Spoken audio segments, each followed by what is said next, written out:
Terkait dengan ini kita ingin sedikit mengingat nilai-nilai luhur budaya bangsa Indonesia. Karena saya terpicu dari pemaparan Bu Widya tadi itu. Nilai-nilai luhur budaya bangsa Indonesia ini sudah banyak yang tercerabut. Misalnya dari budaya nilai tenggang rasa, tepo, seliro, itu bahasa kerennya apa? Toleransi ya. Termasuk juga nilai-nilai gotong royong.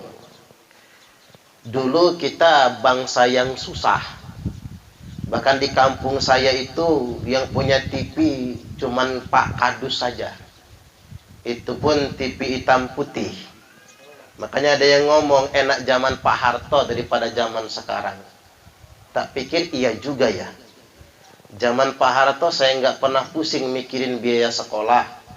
Nggak pernah pusing mikirin beli beras. Karena yang pusing bapak ibu saya. Iya juga ya. Cuman cobalah kita tuh jangan kufur nikmat. Yang punya TV itu cuman Pak Kadus Pak. Pakai aki lagi ya. Lagi enak-enaknya nonton, mati. Akinya habis taunya. Kemudian yang punya motor di kampung saya itu cuman satu orang. Itu pun mereknya L2 Super tengah zaman itu. Sekarang tiap rumah punya motor 2-3 loh. TV-nya LED TV, LCD TV zaman sekarang ini. Motornya banyak, buat kendaraan bermobil semua, tapi ngaku miskin. Orang kita ini kan begitu. Kita tidak benar-benar miskin, tapi mental yang miskin. Orang Indonesia sekarang kan punya Android semua, betul? Lagunya emak-emak aja pakai Android ya. Pakai ponsel pintar, kemana-mana selfie. Jalan-jalan ke lembah hijau selfie, ke Mutun selfie, makan di begadang selfie, foto di bawah pohon bambu selfie, hajatan selfie. Dan herannya lagi, kalau bapak-bapak itu selfie begini nih, kalau foto. Tapi kalau emak-emak tuh begini. Kalau bapak-bapak begini tuh pas itu Pak, mantap. Setia, cuman satu saja. Cuma kalau begini itu artinya jadikan aku yang kedua. Hati-hati selfie itu.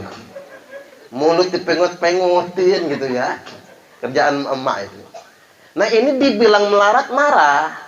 Tapi nggak dapat BLT nggak mau. Ada nggak di sini sih? Oh nggak ada, di sana mah banyak Pak. Di sini mah pusatnya, jangan-jangan. Kadang-kadang yang penting Pak RT itu ngatur bantuan. Pas ketiban bagi bantuan diomel orang, payah RT-nya. Saudara dia dapat semua, kita mah kagak. RT pening nih. Sama RT bagian berikutnya orang lain dikasih, saudaranya enggak. Saudaranya yang ngamuk-ngamuk, enggak ada guna punya saudara jadi RT. Orang lain kebagian, kita mah enggak. Coba kan dilema kan? Kita bermental miskin. Makanya kita ini bangsa gotong royong. Dengan bergotong royong, saling bantu satu sama lainnya, maka persoalan seberat apapun akan menjadi ringan. Rakyat percaya sama pemerintah, pemerintah punya kewajiban mensejahterakan rakyat, antar sesama kita saling bantu satu sama lainnya. Daripada ngutang ke rentenir, kan mending kita utangin ya Pak ya. Yang pelit juga nggak mau ngutangin ya. Cuman ada rumus ngutang itu. Berhutang hukumnya mubah, boleh. Membayar hukumnya wajib. Berhutang boleh. Menghutangi sunnah. Membayar wajib. Tapi jangan dibalik. Ngutangnya wajib, membayarnya haram. Lebih galak daripada yang ngutangin. Jangan pula gitu, males orang ngutangin kita lagi. Percayalah. Ya kalah gara-gara karakter kita sendiri. Kita bangsa gotong royong, ini nilai-nilai luhur yang hampir tidak dimiliki oleh bangsa lain. Ini keunggulan bangsa Indonesia. Keunggulan budaya dan rakyat kita. Makanya ada istilah ringan sama dijinjing, berat sama dipikul. Kalau kata Ki Hajar Dewantoro, ing ngarsa suntulodo, ing madya mangun kersa, tutwuri handayani. Sing ngentut mburi, sing arep diarani. Cuman sekarang itu sudah dipelesetkan, ingarso numpuk bondo. Kalau dulu ingarso suntulodo, kalau zaman sekarang ingarso numpuk bondo. Orang mikirnya ngumpulin harta sebanyak-banyaknya, nggak peduli bahkan dengan tetangga dan saudara. Ing madio mangan konco, temen dimakan, menjegal kawan seiring, menggunting dalam lipatan, menjadi duri dalam daging bara dalam sekam. Tut uring golek rai.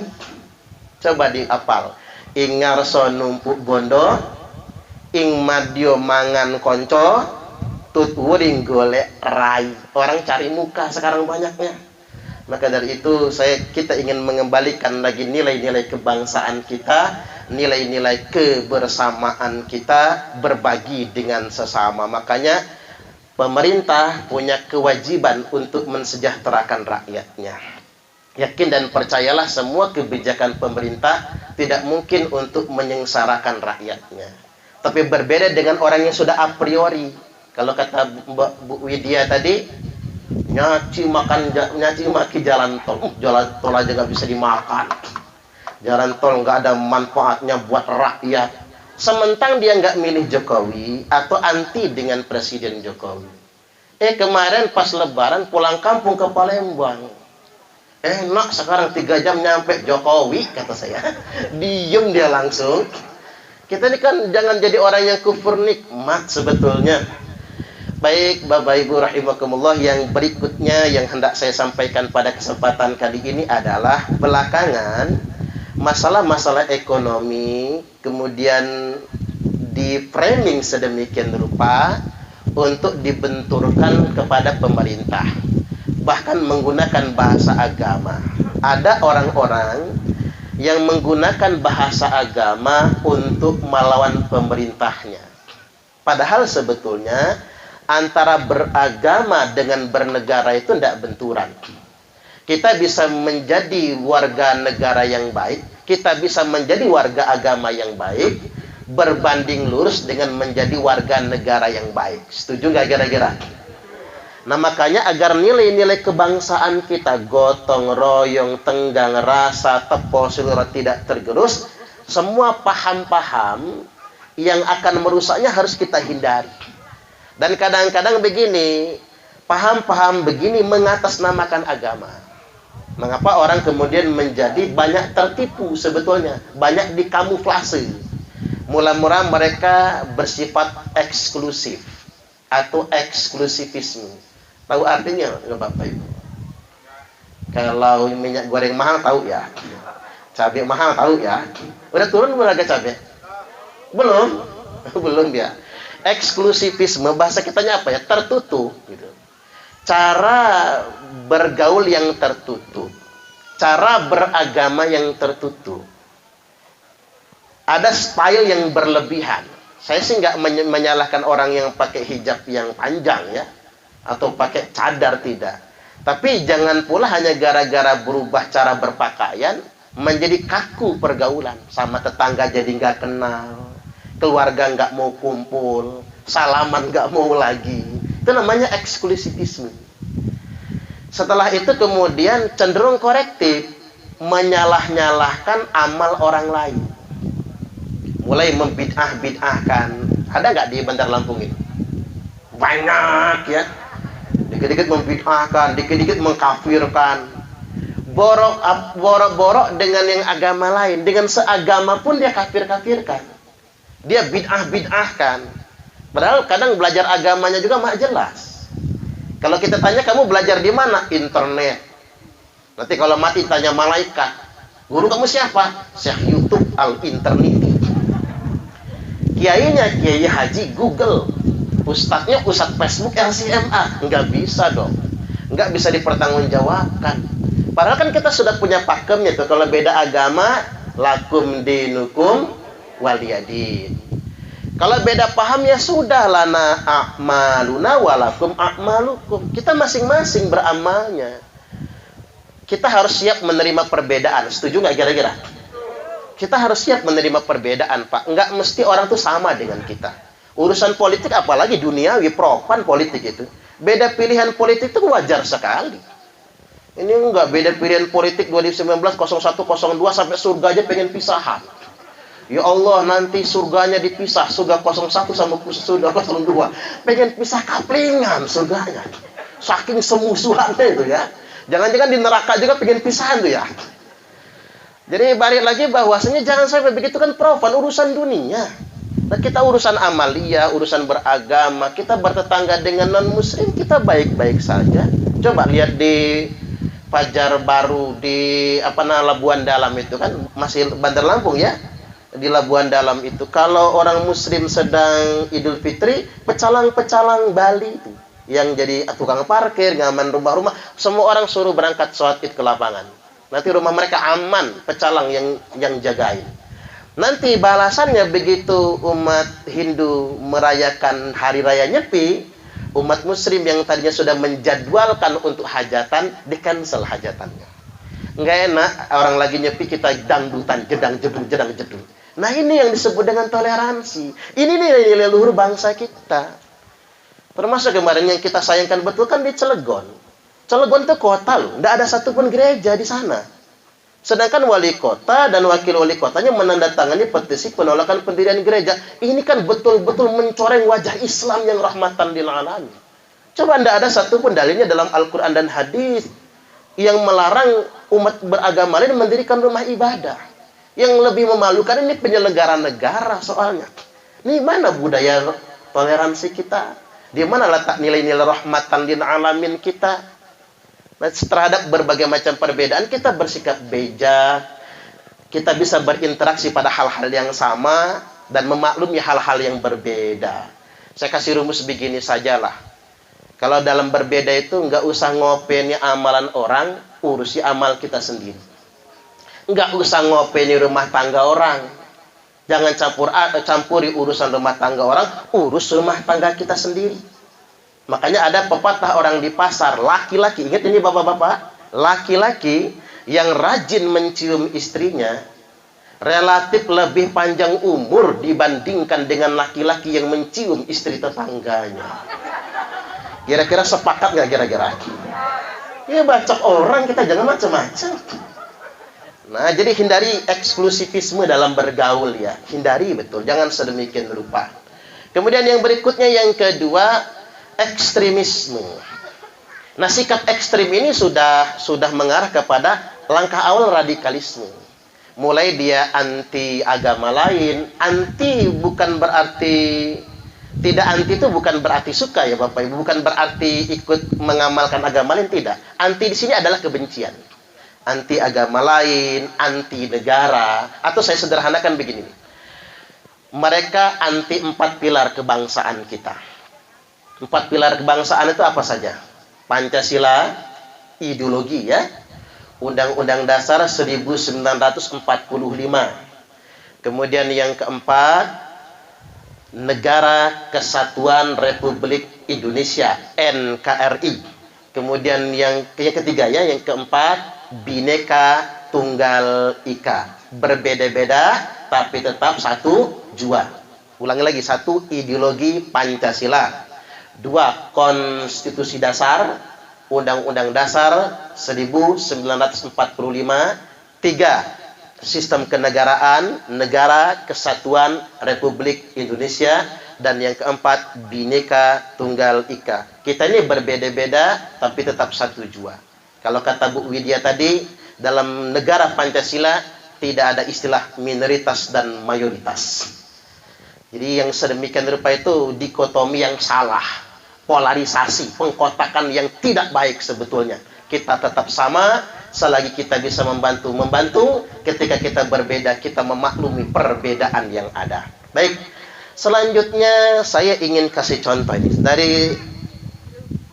ekstremisme naik ke radikalisme, orang mulai bersikap radikal, mulai merekrut, melakukan sebuah pergerakan untuk melawan negara.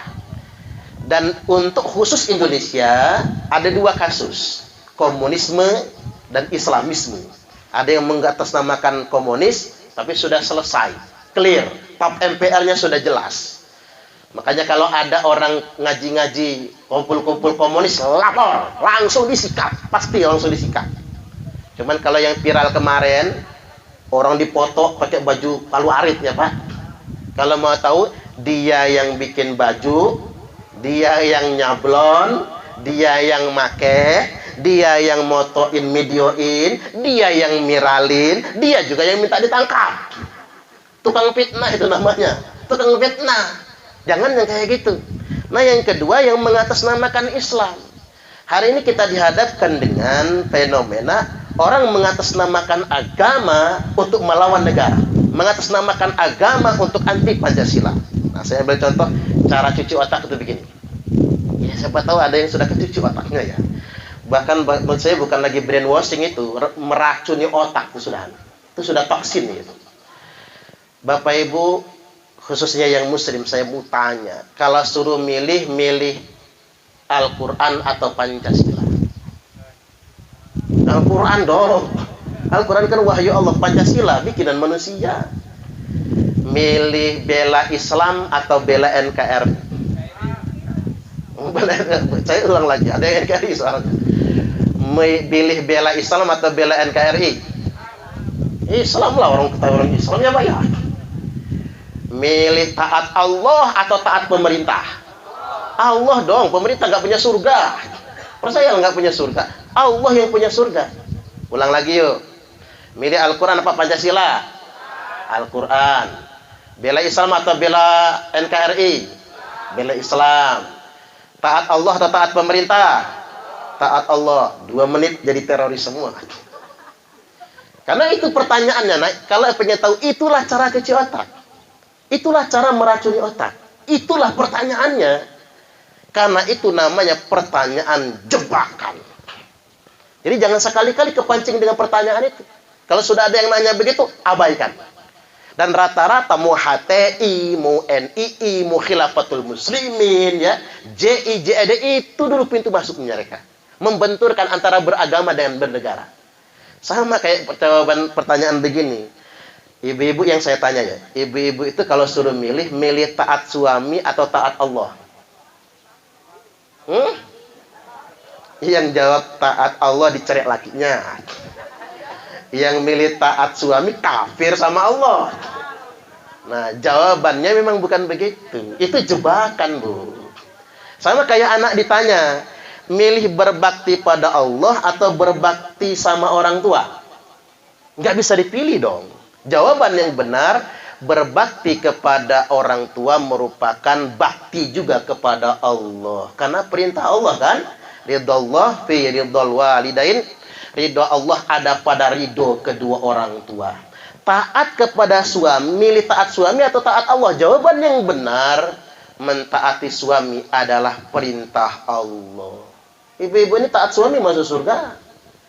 Kalau pengen masuk neraka gampang, tak ajarin. Ngelawan suami, suami lagi tidur, sepak palanya. Gratis masuk nerakanya. Kan begitu sederhananya. Kemudian milih taat Allah atau taat pemerintah? Ini gampang ngejawabnya. Mentaati pemerintah itu perintah Allah. Malah kan jelas betul, ini ayatnya populer banget ini. Ati'ullaha wa ati'ur rasulah wa ulil amri minkum. Taatlah Allah, taatlah Rasul, dan pemerintah yang ada di antara kalian semua. Minkum. Ini mengukur kedisinan dan kekinian. Di mana? Indonesia. Presiden Indonesia siapa? Presiden Indonesia, Bapak Insinyur Joko Widodo. Ini orang Indonesia membangga-banggain Erdogan. Tahu Erdogan nggak sih? Kelapa muda. Orang Indonesia membangga-banggain Ajubiddin. Presiden Amerika yang orang Lampung kan Ajubiddin namanya. Joe Biden. Jadi kita ini minkum, punya pemerintah sendiri. Taatlah Allah, taatlah Rasul, dan pemerintah yang ada di antara kalian. Berarti berdasarkan ayat ini, taat kepada pemerintah merupakan hierarki turunan dari ketaatan kepada Allah dan Rasulnya. Taat kepada pemerintah merupakan implementasi pengamalan dari ketaatan kepada Allah dan Rasulnya. Makanya orang yang mentaati pemerintah sama saja dia mentaati Allah dan Rasulnya. Makanya saya heran, ada orang-orang yang menggunakan bahasa agama untuk menolak pemerintah yang sah, melawan pemerintah yang sah. Nah, saya mau bacakan dulu dalilnya. Man kariha min amirihi syai'an. Barang siapa yang nggak suka dengan kebijakan pemerintah. Saya tanya Bapak Ibu, ada nggak kebijakan pemerintah yang kita nggak suka? Ada nggak? Nggak akan ditangkap polisi, Pak, jawab juga. Ada nggak? Ada lah, banyak. Karena kita belum bisa memahaminya, kan? Ada kebijakan pemerintah yang kita suka atau tidak kita suka. Saya ambil contoh tadi. Pengurangan subsidi BBM. Saya pengen menghapus perkataan BBM naik aja. Pengurangan subsidi BBM. Kalau pakai ilmu ekonomi sudah disampaikan oleh beliau tadi, itulah satu-satunya pilihan. Karena subsidi BBM, LPG dan listrik kita 502 triliun setahun. Per tahun 502 triliun. Itu nolnya berapa sih 500 triliun itu? Oh, banyak pokoknya. 14 kan nolnya kan? Itu subsidi kita. Dan benar kata beliau, orang kaya lebih banyak memanfaatkan subsidi langsung BBM kalau subsidinya di harga. Saya nggak ngomongin orang, saya sendiri. Saya ini orang kaya nggak ya, Bu ya? Udah kaya lah YouTuber ya. Mobil saya 2, Bapak Ibu. Mobil Fortuner saya isi solar, itu kan subsidi. Mobil istri saya Honda, isinya Pertalite. Itu subsidi. Saya kalau mau ngisi solar itu ada tulisan khusus jalur subsidi. Ngenes di sini, Pak. Ya Allah, dosa saya ini. Ngambil jatah subsidi sebetulnya. Cuma saya kalau mau naik ke Dexlite, ketinggian harganya. Loncat. Makanya saya termasuk yang mengusulkan subsidi solar cabut habis. Biar saya nggak terbebani kalau ngisi solar. Coba bayangkan mobil-mobil tronton, Pak. Yang mereka solarnya itu ribuan liter yang mereka pakai. Itu kan punya perusahaan hebat semua. Betul nggak kira-kira? Punya perusahaan besar semua. Saya sepakatnya yang nge-Grab gitu, yang pakai yang subsidi itu, nge-Grab nelayan gitu. Karena ada kartunya kali itu. Kita semua berpikir, ada masalah ini kalau subsidinya terus dilanjutkan. Ada pembubagiran yang luar biasa, Bapak Ibu. Nah, saya berharapnya subsidi BBM itu dicabut, tapi diarahkan kepada yang produktif. Apa contohnya? Ke pendidikan. Gratiskan sekolah. Mulai dari PAUD sampai SMA. Setuju nggak kira-kira? Tepuk tangan, tepuk tangan. Nah, ini saya mumpung Bu Wiwi Anggra ini ada di sini nih. Bu Haja Wiwi, saya dengar terus baca status orang di media sosial.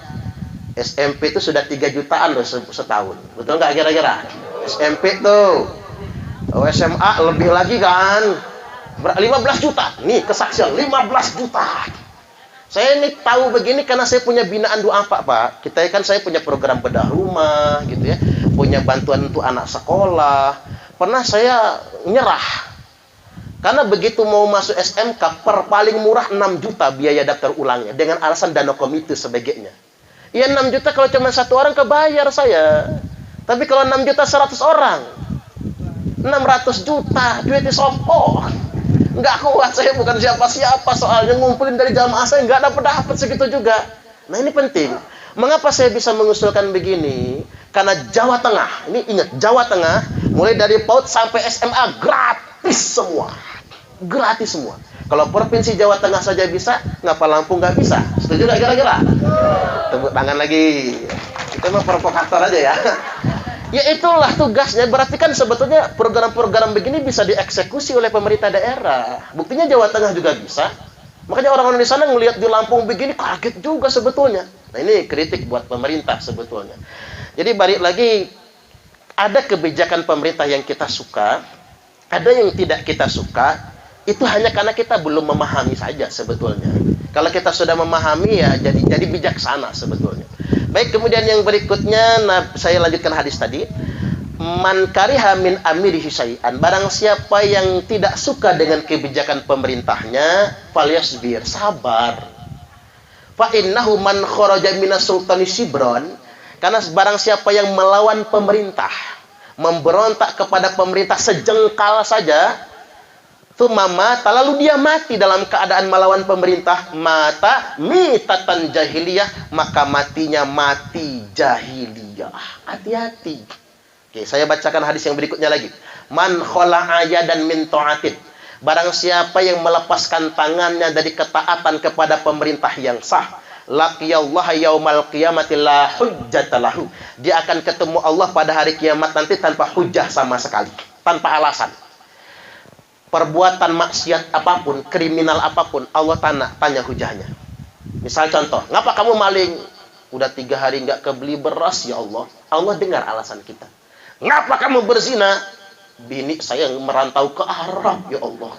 Nggak pulang-pulang udah 10 tahun, ngempet dah gua.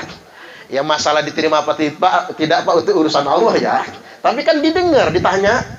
Tapi ada perbuatan maksiat kriminal yang Allah nggak mau dengar alasannya. Langsung digoreng di neraka. Siapa itu? Orang yang melawan pemerintah yang sah. Waman mata walaysa fi unuqihi bai'atun mata mitatan jahiliyah. Barang siapa yang mati tidak ada di lehernya kesetiaan kepada pemerintah yang sah, maka matinya mati jahiliyah. Nuduh pemerintah zalim, lalu membangkang, lalu melawan negara, lalu mati. Matinya bukan mati syahid, matinya sangit, mati jahiliyah.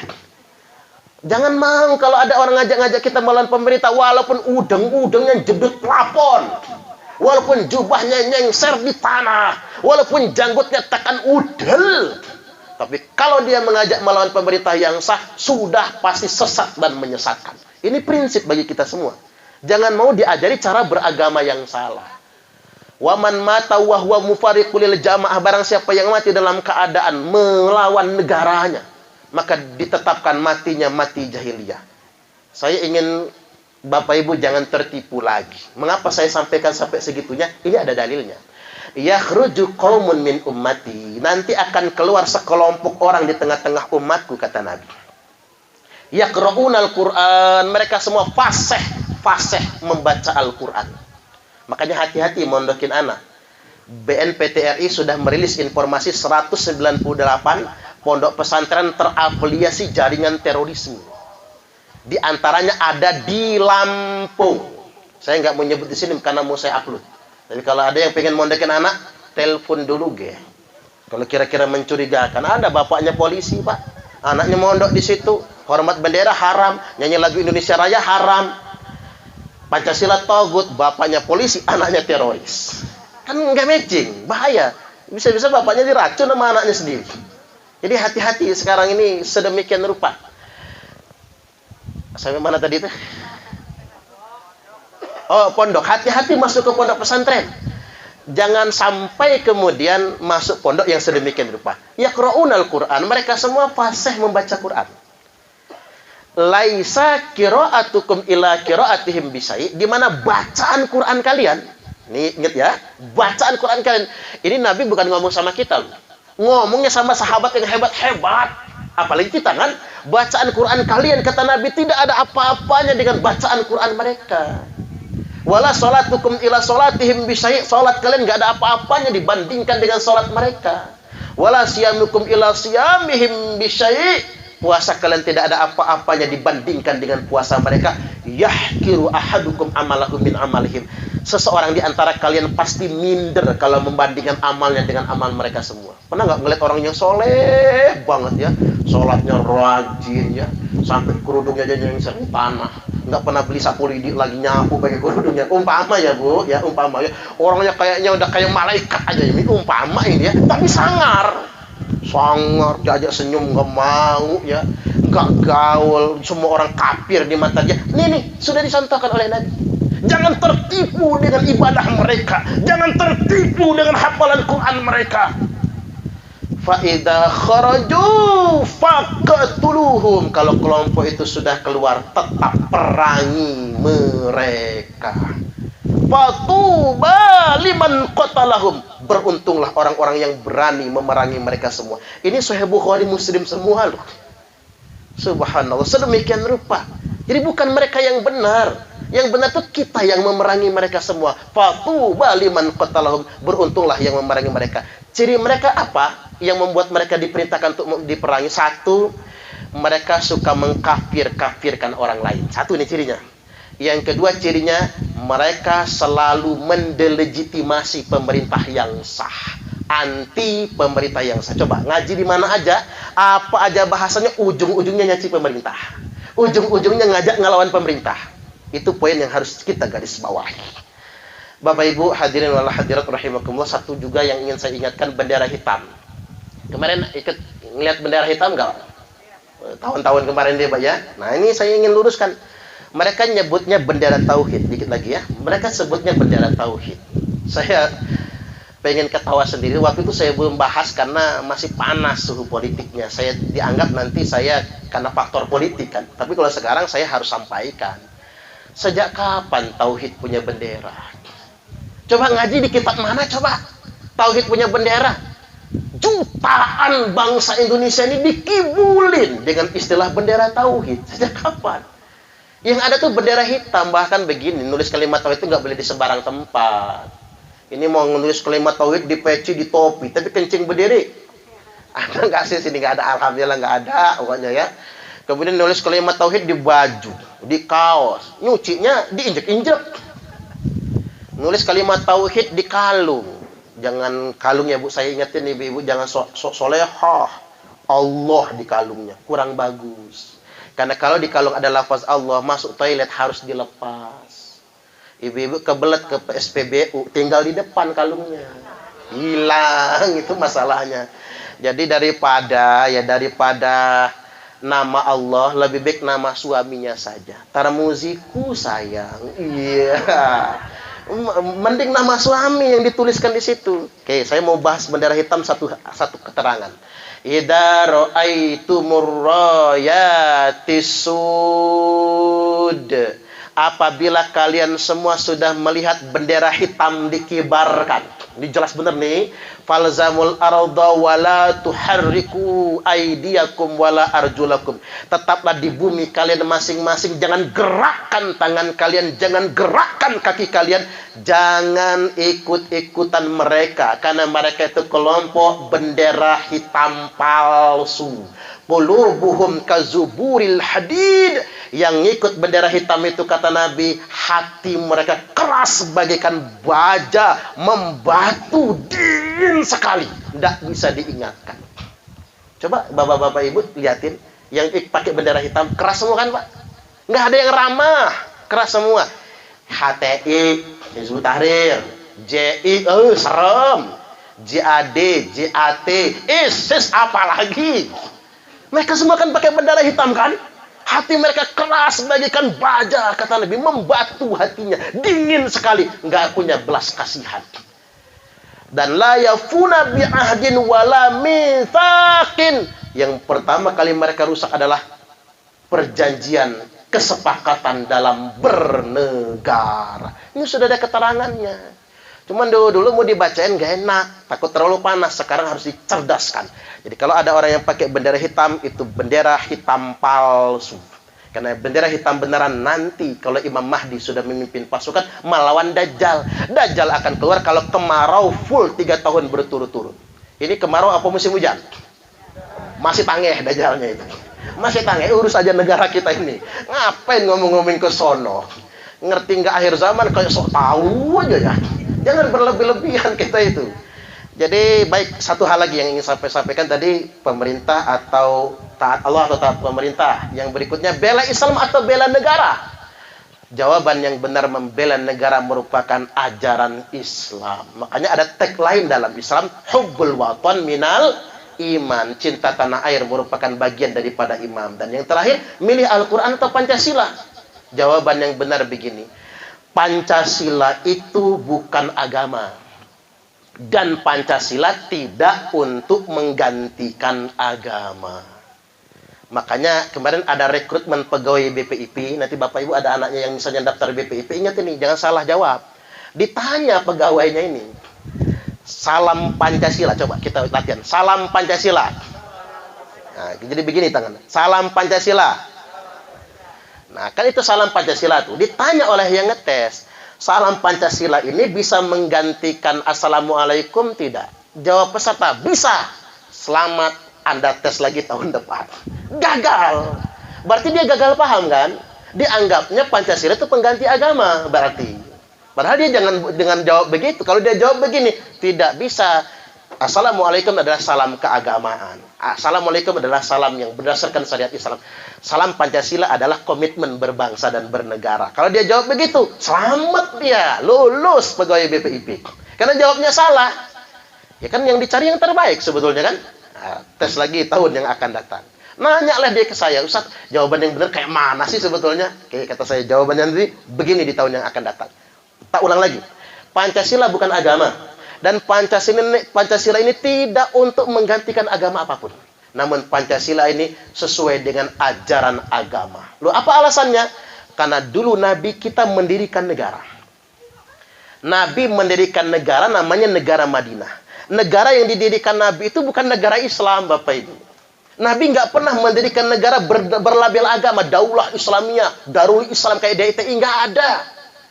Nabi nggak pernah mendirikan negara dengan label agama. Negara yang didirikan oleh Nabi negara kesepakatan. Ada Yahudi, ada Kristen, Nasrani di sana. Nabi bersepakat membuat negara namanya negara Madinah. Negara kesepakatan sama dengan NKRI, Negara Kesatuan Republik Indonesia. Dan konstitusi dasar negara Nabi bukan Al-Quran. Nah, ini jawab kan orang yang suka mengkafir-kafirkan negara kita ini, Indonesia togut. Karena dasar negaranya Pancasila, bukan Al-Quran. Kan begitu tuh. Mereka suka ngomong begitu, jawab. Nabi bikin negara-negara Madinah, dasar konstitusinya bukan Al-Quran. Tapi Sahifatul Madinah atau Al-Madinatu Masyrutiyah, kita nyebutnya Piagam Madinah. Nah, ini yang dicontoh oleh para pendiri negara kita, bikin negara kesepakatan Negara Kesatuan Republik Indonesia. Konstitusinya mulai dari Piagam Jakarta mengerucut menjadi Pancasila, Undang-Undang Dasar 1945. Ini keren Bapak Ibu. Sila pertama ketuhanan yang Maha Esa, Qul huwallahu ahad, Al-Quran. Sila yang kedua kemanusiaan yang adil dan beradab, Innallaha ya'muru bil adli wal ihsan, Al-Quran. Sila ketiga persatuan Indonesia, wa'tasimu bihablillahi jami'an wa la tafarraqu, Al-Quran. Sila yang keempat kerakyatan yang dipimpin oleh hikmat kebijaksanaan dalam permusyawaratan perwakilan, Al-Quran. Inilah konsep ahlul halli wal aqdi. Arab Saudi saja yang ada Mekah dan Madinah yang nggak pakai yang begini. Lagi pula kalau di Arab Saudi itu ngeritik pemerintah masuk penjara. Syekh At-Thayyib, Imam Masjidil Haram, mengeritik kebijakan pemerintah, divonis 10 tahun penjara. Ngeritik, apalagi ngejek pemerintah, hukuman mati. Di Arab Saudi ada hukum baru sekarang ditetapkan, semua pengusung khilafah dihukum pancung. Jadi kalau yang ngusung-ngusung khilafah di Indonesia ini pindah ke Arab, dipatolin semua palanya itu. Andai kata Indonesia pakai hukum kayak di Arab, kelar itu Pak, yang ngusung-ngusung khilafah itu. Arab Saudi saja tidak pakai permusyawaratan perwakilan, Indonesia yang pakai. Sedangkan dulu milih Abu Bakar, Umar, Utsman, Ali, permusyawaratan perwakilan. Itu kerakyatan yang dipimpin oleh hikmat, kebijaksanaan dalam permusyawaratan perwakilan, itu diimplementasikan dalam pemilihan Abu Bakar, Umar, Utsman, dan Ali. Wa amruhum syura bainahum. Quran juga sila keempat itu. Nah, yang kelima, keadilan sosial bagi seluruh rakyat Indonesia. I'dilu wa aqrabu littaqwa. Adilah kalian semua karena adil itu lebih dekat dengan takwa. Baik, saya closing terakhir bicara tentang keadilan sosial. Pemerintah punya kewajiban untuk betul-betul menciptakan rasa keadilan. Setuju gak kira-kira? Pemerintah itu eksekutif, legislatif, yudikatif. Kalau eksekutif sudah tidak adil, legislatif ya Bu Wiwi nggak adil misalnya kan, yudikatif penegak hukum juga nggak adil, hukum pidana amburadul, hukum perdata juga amburadul, siapa yang jadi korban? Rakyat juga kan? Jadi kita berharap para pemimpin kita bisa menciptakan rasa keadilan tersebut. Nah, kita sebagai sesama rakyat juga menciptakan keadilan antar sesama. Minimal kita berbagi dengan sesama. Saatnya yang bergaji berbagi, yang saatnya yang mampu memberi. Setuju gak kira-kira? Saya closing dengan kata-kata bijak. Dakwah yang sebenarnya bukan di mimbar. Dakwah yang sebenarnya bukan pas megang mikrofon. Karena kalau dakwah begini ini enak Pak. Sudah ada yang ditanda tangan. Sudah ada sangunya. khutbah Jumat, turun mimbar, selesai Jumatan langsung disangoni sama tamam mata biar masjid itu. Kalau khutbah, kalau dakwah begitu. Tapi dakwah yang sebenarnya ada di tengah-tengah masyarakat yang lemah. Setuju gak kira-kira? Sesuap nasi yang engkau masukkan ke dalam perut orang yang lapar, itu lebih baik daripada membangun 1000 masjid jami'. Berhentilah dulu orang Islam itu berlomba-lomba, bermegah-megahan bikin masjid. Tapi ada tetangga masjid yang nggak kebeli beras. Ada tetangga masjid yang tidak bisa bayar daftar ulang sekolah. Ada tetangga masjid yang tidak bisa bayar anaknya di pondok dan lain sebagainya. Orang kaya bolak-balik umroh dengan alasan rindu rumah Allah. Padahal Allah lebih rindu dengan orang kaya yang berbagi dengan fakir miskin. Setuju nggak kira-kira? Tepuk tangan dulu lah. Baik, demikian mudah-mudahan ini semua bermanfaat. Wallahul muwaffiq ila aqwamit thoriq. Wassalamualaikum warahmatullahi wabarakatuh.